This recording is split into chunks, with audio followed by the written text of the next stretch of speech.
when we start feeling like we're triggered by our children's behavior and we start saying like, oh my God, they're not listening to me. Oh my gosh, like they should know better than that. Where does that thought originate? Is that because you feel that they should be listening to you? Or is it because you were taught somewhere like children should be, quiet, or they should be obedient, or there was some messaging that you were told there was no space for you as a child to be loud or to have opinions, or you were told that, you were too noisy, or you were too loud, or you were too sensitive.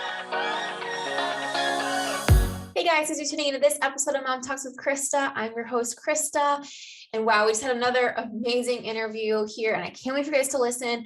I just talked to Sonnet from Raising Children You Like, and it's another awesome Instagram page I came across like through her reels, and it was so eye-opening. So Raising Children You Like is for parents who want to break the cycle. It talks about healing your past wounds as adults to become better parents. And like I said, our conversation was so eye-opening. Anyone that is a new parent or wants to make a shift in how they are parenting, she's got some amazing tips for you. So check that out in just a minute.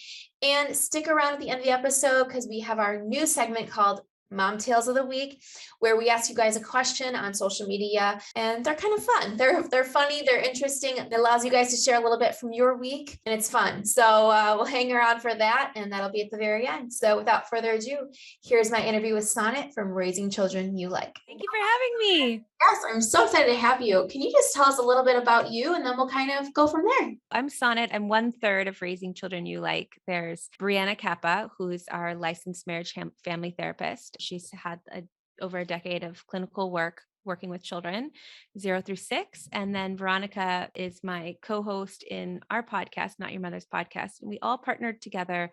We all have toddlers and 2 toddlers each. And we were just like, there needs to be some more information on the work that we do as parents internally, and not passing that on to our children, because it has everything to do with working with them in those moments of their tantrums. We want them to behave. We want them to listen. We want them to have, to be resilient and empathetic and be wonderful, well-rounded, well-adjusted human beings. And it starts with our work. And it's something that really we are challenged by every day as parents. I think, like how can I show up differently in this situation? So we started Raising Children You Like to help other parents kind of get to those answers. Awesome. I love that I just love this mission and passion behind the company, because you hear about like generational trauma or generational, Right. Things just passed down. So if you can kind of look at your own past and heal yourself, then you're going to be, even better and kind of end that cycle. Right. Exactly. Which is such a gift to give to our children and their children to come. What are the key steps? I'm sure there's a lot of moms listening like, this is so intriguing. What can I do? So what are some key steps to start healing our past wounds as adults? Well, I think the first step is just awareness. When we start understanding, like, where is that thought, when we start feeling like we're triggered by our children's behavior and we start saying like, oh my God, they're not listening to me. Oh my gosh, like they should know better than that. Where does that thought originate? Is that because you feel that they should be listening to you? Or is it because you were taught somewhere like children should be, quiet, or they should be obedient, or there was some messaging that you were told there was no space for you as a child to be loud or to have opinions, or you were told that, you were too noisy, or you were too loud, or you were too sensitive, or all the things that parents tell their children. And so we start to see like, why am I triggered by my child? And is that more my story than theirs? Is it more true that I have an understanding of what my child should be like? And actually, when I look at my child in front of me and I parent the child in front of me, and I reframe my old thoughts and what I've been taught, I can be much more effective in my parenting, because I can see what my child's really asking for and what they really need, not what I think they need or what they should be doing based on an old pattern that I was taught and that we don't even really want. We didn't like being told that we were taking up too much space, or that we were too loud, or that we were too sensitive, or that there was no more room for us to cry as children. And yet we like internalize it and we share it with our children in the same way, even though we wish that it was different for us. So Mm. it's a like a big boat to turn, because you have to start seeing those triggers of your children start triggering you, and you have to start thinking, is this me or them? What, because I'm the adult here. Why am I being triggered by my 3-year-old's behavior, my 5-year-old's behavior? They're the child who's just figuring out and just learning. My Right. job to stay regulated and teach them every step along the way. And of course, we're all going to get dysregulated. That's a very normal experience. But how do we bring ourselves back to that regulated state? Mm-hmm. Yeah, absolutely. I think that's a great point, what you said, like what we're told as children, that we end up internalizing it and thinking that's how all children should be, and that's how we should raise children, without actually questioning it or asking ourselves, like, why is it that way? Or did I like when I was told to be quiet, or when I was trying to figure out my emotions? Mhm. So that's an amazing point. And no space to figure out our emotions, because there wasn't really like, I think there's a lot of debate on, well, I don't want to raise a soft child, so I don't want to like give into every emotional experience that they're having. But it's what we are teaching people, parents, to do at Raising Children You Like, is to help narrate the experience that your child's having.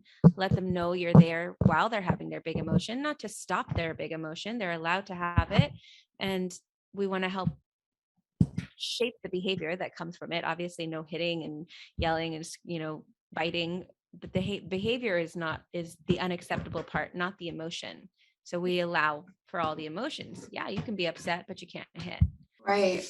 And so for parents that have a lot of frustration or find they're yelling at their kids a lot, what kind of things do you tell parents, or what can parents do to kind of turn off the yelling or try to communicate with their child a different way? Well, so both, two things. One is just like work on your own regulation in the moment and out of the moment. So what does it take to like take 3 deep breaths, close your eyes, feel your feet on the floor. Remember, like your body goes into fight or flight when you're battling with your child, and all of a sudden you're like at war, and it's like power struggle. You're like, whoa, like let me just take a deep breath, take a step back, feel my feet on the floor. I'm not in danger. My child's not in danger.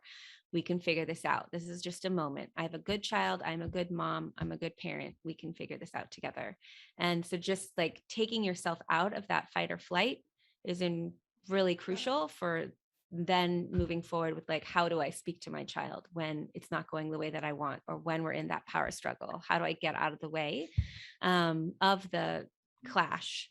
And then practicing that when you're regulated, practicing that like just so that it's not a foreign thing to you. How do I get back into my body? This is me this is me like being triggered. This is me feeling like we have these different zones in our course that we talk about, like tiger zone, where you're just like, rah, or like porcupine, where you just like go and run and you're like, I can't even deal, I'm leaving, so how do you get back to that horse, that steady, stable horse zone? Also, it's totally acceptable if your child is in a safe place and you can say like, mommy needs to take a little break, and you can walk out of the room, let them know you'll be right back, take a few deep breaths, come back, and like give yourself a little time in to recalibrate yourself, so that you can come back and really speak with them in a regulated and clear way, to be like, okay, let me see what's going on for them and how we can connect here. So being a little more proactive in things than just reactive to what's going on. 1,000%. Yeah.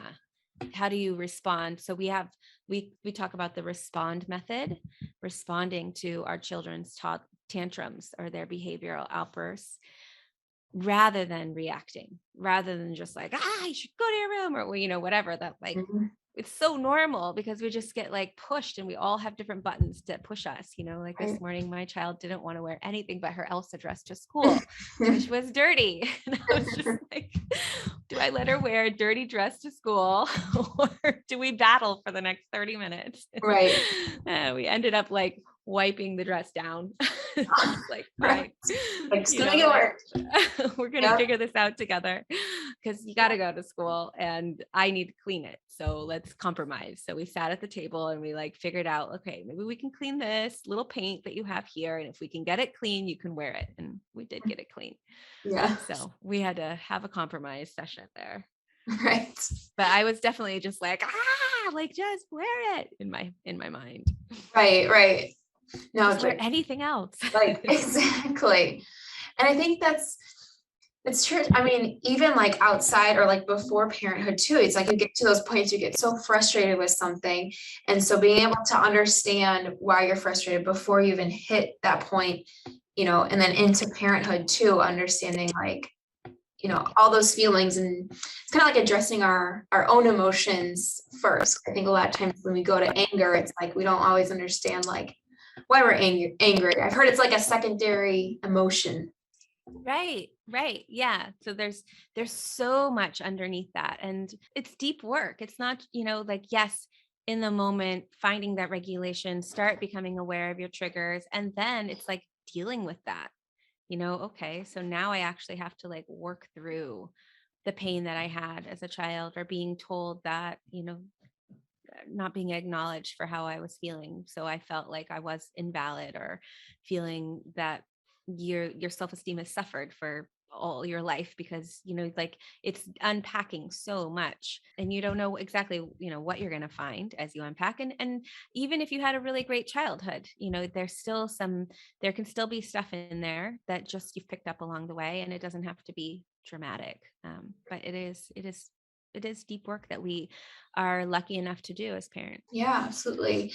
And so how should parents respond to tantrums, and because a lot of times anger kind of breeds anger. So if you see your kid is upset and throwing a tantrum, a lot of times the first reaction is to be angry back. So how Mhm. should parents respond to tantrums? Well, our first goal is that regulation. So bring yourself to the horse zone.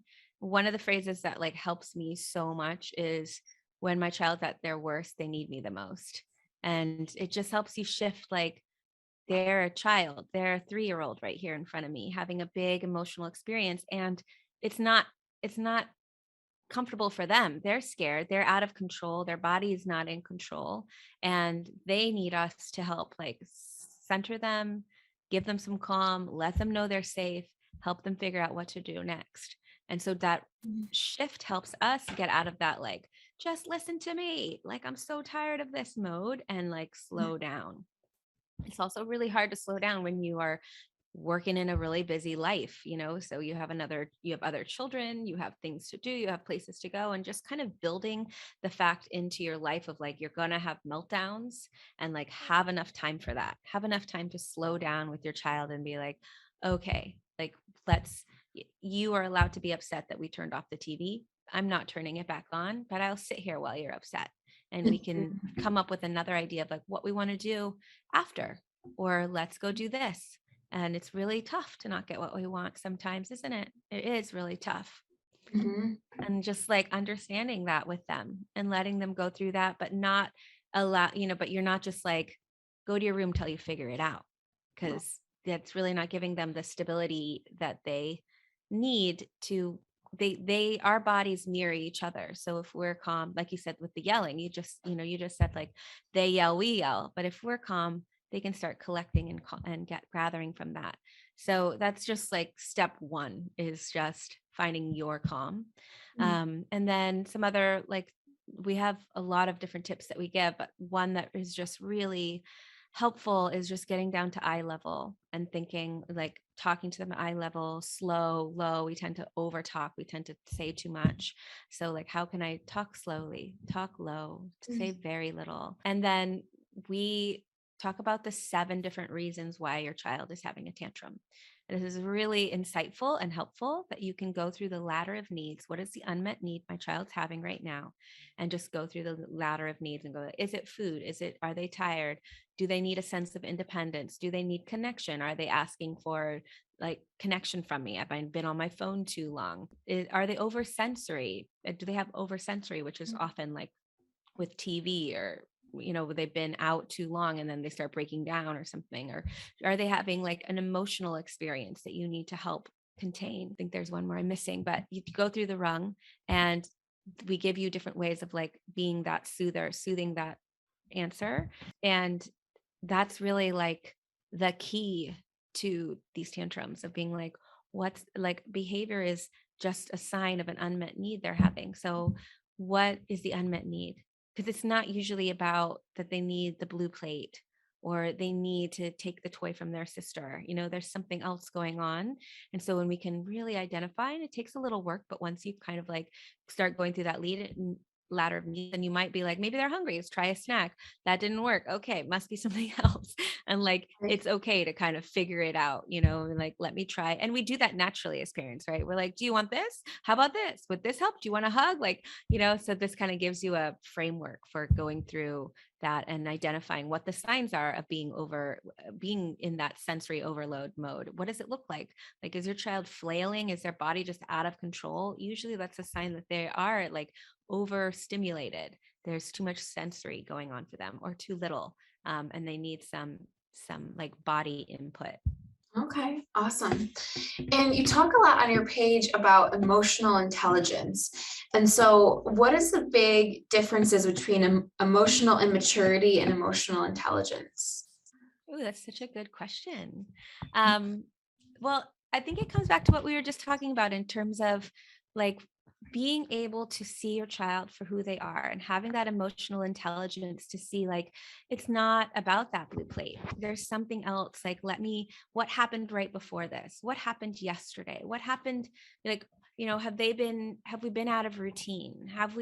Are they feeling like they are not getting enough connection with mom or enough connection with dad, or putting all of those pieces together is a sort sense of emotional intelligence. So we're connecting with our child, we're attuning to our child, we're figuring out like most parents, you kind of know when you're pushing your child and you're about to head into meltdown, because you're like, the signs are there, they're on the edge, and that emotional intelligence comes in, and we slow down, we soften, we start figuring out, what is my child trying to tell me?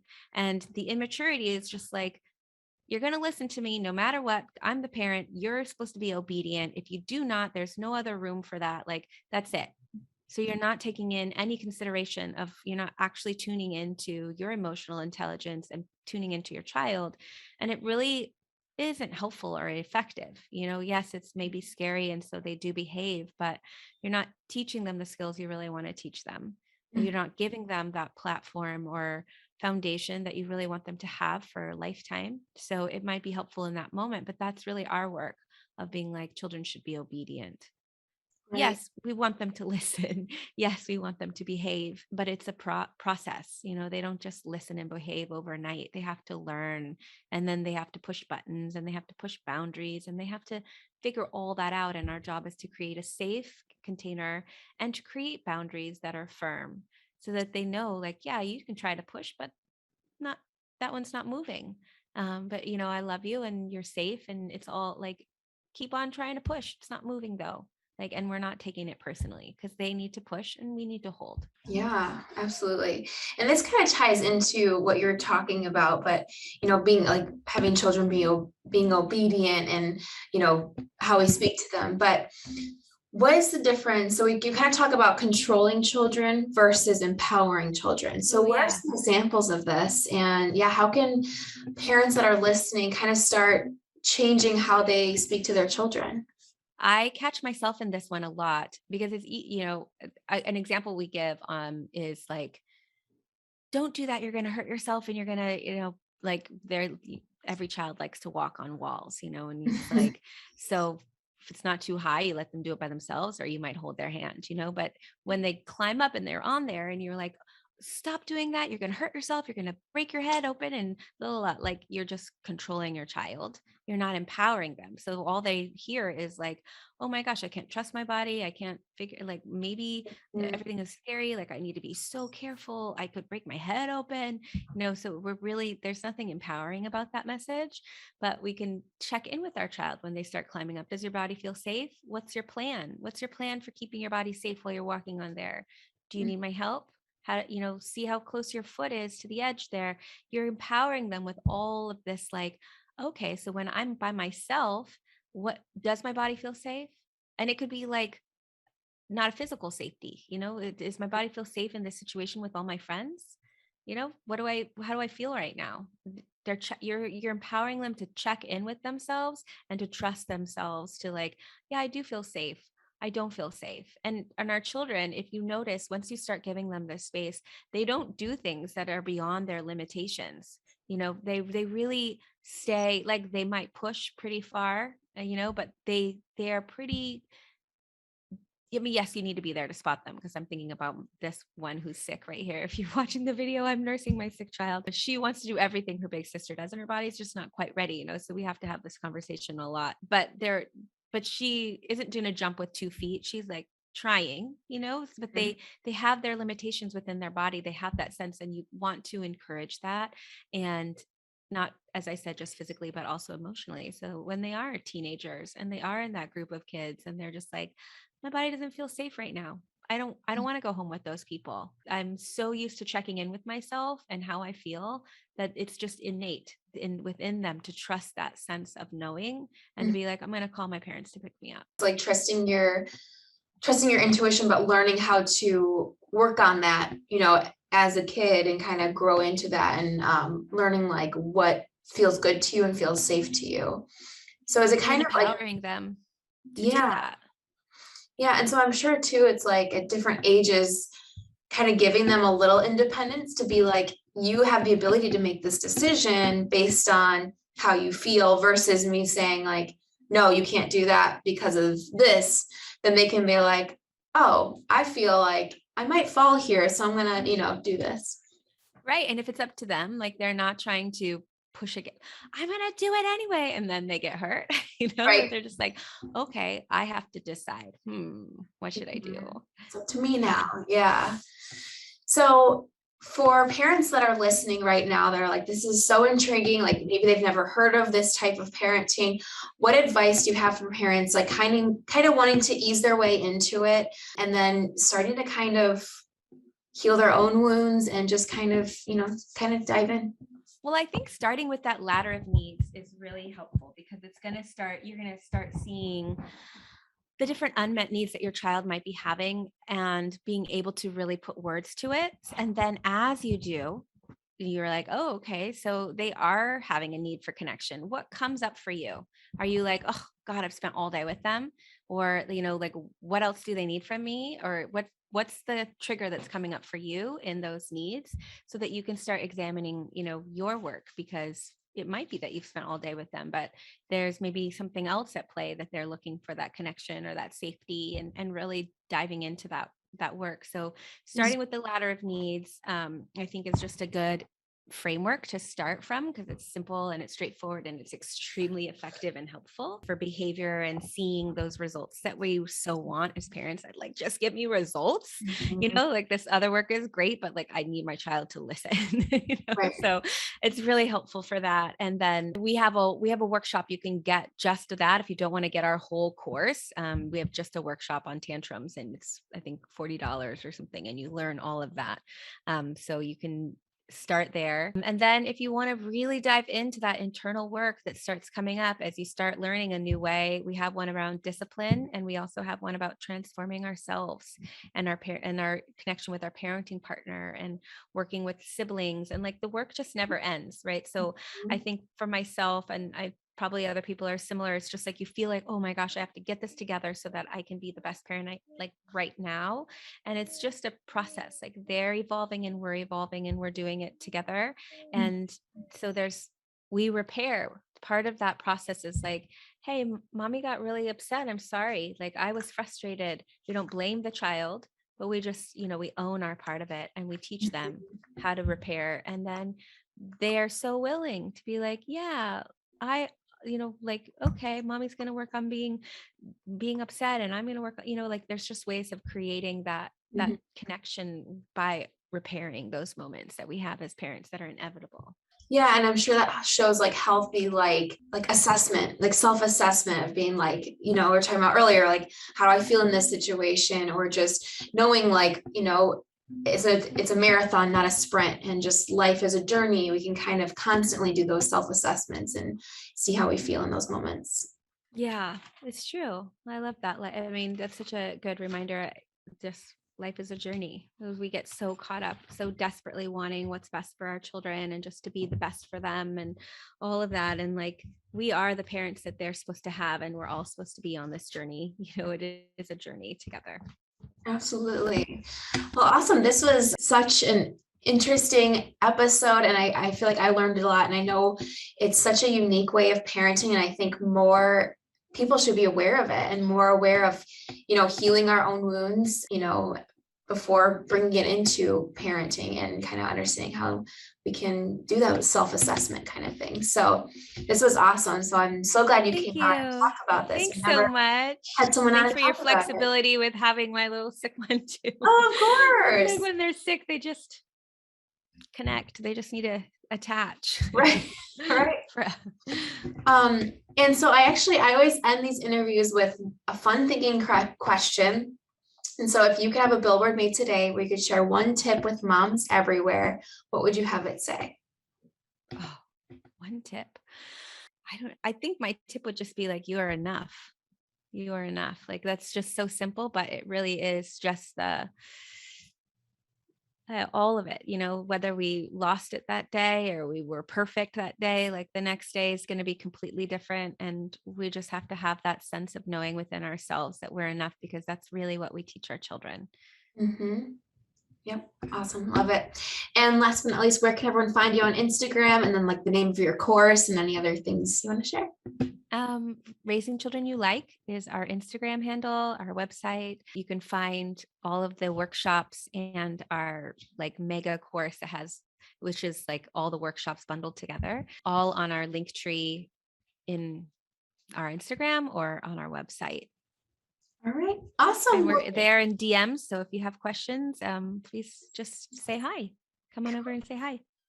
Awesome. Well, thanks again, Sonnet. It was so nice talking with you, and this was such a cool episode. Thank you so much for having me. All right, it's time for this week's Mom Tales, and we have got a good one for you. If you don't know what this is our new segment on the podcast where we ask different questions on our social media just to get your take, and we share some of our favorite responses. It's a good time. For this week, we have a really good question, and I know a lot of you listening are going to have some stories and some different things that you want to share. So if you did not share, go back to that post on our Instagram or Facebook and share your story. So for this week, the question is, what's the worst advice you received while being pregnant or as a new mom? And this, of course, is unsolicited advice. So it's different than you asking someone for advice or help on something. This is those good old unsolicited advice from, strangers and people that you didn't ask for advice. So like I mention every week, the first time I read them all the way through is right here with you guys. So we got so many responses, you guys. It was the most responses we've ever had. So unfortunately we had to narrow them down, but these are good ones. Here we go. Worst unsolicited advice. Okay, number 1 comes from Dominique Heeks. I'm sorry, I hope I pronounced your name right. One elderly woman told me that if I drank any coffee, regular or decaf, while pregnant or breastfeeding, my baby would be short, so I should never drink it. Oh my goodness. Side note, my baby girl is not even 18 months old yet and is almost 3 feet tall. I don't think me drinking coffee stunted her growth at all. That is pretty funny. I've never heard that. I mean, I've heard like the common old wives' tale about coffee stunting growth, but not for the mom that her baby is going to be stunted. That's pretty funny. Okay, number 2 is from Anonymous. Your son will probably be dyslexic or have learning issues because he isn't walking yet. He was 13 months old. Wow. I can't believe someone would just say that to you. First of all, those things are not even connected at all. And second of all, every baby learns to walk at different times. Some super early, some super late. It has nothing to do with their learning abilities. I mean, that's ridiculous. Number 3 is from Jasmine Moranta. Only drink broth and eat bread the first 3 months. Anything else will cause your baby pain. Only drink broth or eat bread. That sounds like a very boring way to eat. I'm guessing by this being unsolicited advice. You did not follow through with that. Man, where do people come up with this stuff? I'm really curious where a lot of these like old wives' tales or, I don't know, unsolicited advice comes from. All right, number 4 is from Sarah Top. So this isn't confusing. I'm gonna read what she was told first, and then the second part is what she says. So the advice was, enjoy your sleep now. And she says, sleep while pregnant while your mind is racing, having to pee, and trying to get comfy. I get more sleep now since the baby started sleeping through the night at 6 weeks. Man, that's another one of those things where every baby is different. And what's the point of telling a pregnant woman to enjoy your sleep now? There literally is no point. That's not going to help in any situation. And again, like, everyone's different. So she's able to sleep better now than she was pregnant. So saying it, just don't say that. Okay, number 5, anonymous. My mother-in-law told us to tape a quarter. Wait, I need to read this again. My mother-in-law told us to tape a quarter to her belly button so she doesn't have an outie. Is that a thing people say? I need to know. Has anyone heard this before? Let me know if you've heard this before. I've never heard that. Tape a quarter to her belly button so she doesn't have an outie. If only it were that simple, guys. And what's wrong with an outie? Plenty of people have outies. They're perfectly fine. Okay. Number 6 is Tatiana Walker. The advice she was given says that boys shouldn't be allowed to express their emotions, and the only good way to parent is to traumatize them. What? Okay, there's 2 big parts to this. 1, boys shouldn't be allowed to express their emotions. There's a lot wrong with that statement. I mean, talk about teaching boys to bottle things up. I mean, come on, it's just as healthy for women as it is for men. So boys and girls should learn from, their parents. And the only good way is to parent is to traumatize them. That sounds like someone that has traumatized themselves. Oh my gosh. I'm curious who said that to you. Like someone, just a stranger in the store, a conversation, a family member. Yeah, that's very not good unsolicited advice. All right, number 7 from Judith Rivera. My mom tells me I spoil my son. I hate that mindset. It sucks that so many Latino parents are like this, especially the old school folks. I tell her about emotional abuse and how it can mess children up. She says, I did that with y'all and you turned out fine. Yet I have anxiety and depression and PTSD. But because I'm able to function with depression and it's not visible, it's considered turning out fine. Seeing a psychologist is only considered for crazy people. So many people think this way in Hispanic families. Because we are raised to suppress everything and just get through it, we are pretending we're okay. But I'm raising my child to be expressive of his feelings, and his opinion counts. He's a baby and just wants his mom to cuddle him.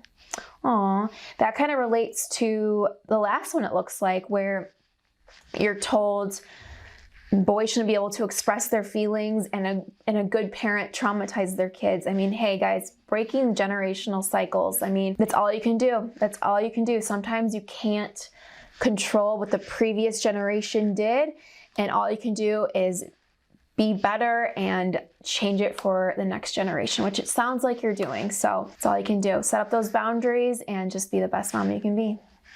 Awesome. All right. Number 8 is Kaylin Daniels. You need to let him cry it out. You're spoiling him. LOL, no. Thank you and God bless. What a great response. You're going to get all kinds of unsolicited advice during your whole life, to be honest with you. So just thank you and God bless. Just leave it at that. You're definitely not spoiling a baby. You can't spoil a baby. It is literally impossible to spoil a baby from holding your baby and taking care of them. So perfect response. All right, guys, that's all the mom tales I have for this week. And like I said, if you have a story you want to share, if this conversation spiked something in your mind, go comment on one of our posts and join our amazing community of moms. And thanks to everyone that shared. And I'll see you next week for another episode of Mom Talks with Krista. Hey guys, if you found this or any episode of Mom Talks with Krista helpful, please like, comment, subscribe, and of course, share it with your friends. We release new videos every single Wednesday, and our new podcast is out every single Thursday. So lots of different ways you can catch us. And of course, if you're not following us on our socials, go ahead and follow us there. We've got tons of new content for you every single day. And finally, if you're watching this and doubting yourself, you're doing a great job. So thanks so much for watching, and I'll see you next week.